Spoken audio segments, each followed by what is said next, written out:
दादाजी जिस चीज को छूते वह पत्थर बनकर टूट जाती।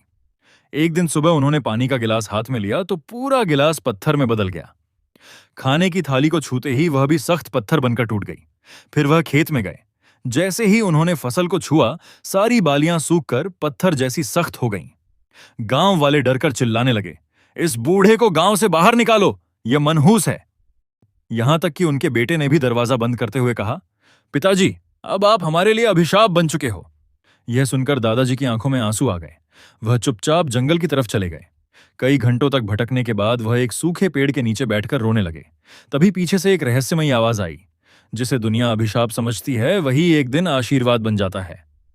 दादाजी ने पीछे मुड़कर देखा तो एक चमकते हुए साधु खड़े थे। साधु बोले, डर के साथ छुओगे तो सब नष्ट होगा, लेकिन लोगों की भलाई के लिए हाथ बढ़ाओगे तो यही शक्ति आशीर्वाद बन जाएगी। इतना कहकर साधु अचानक गायब हो गए। फिर दादाजी ने एक घायल हिरण को देखा।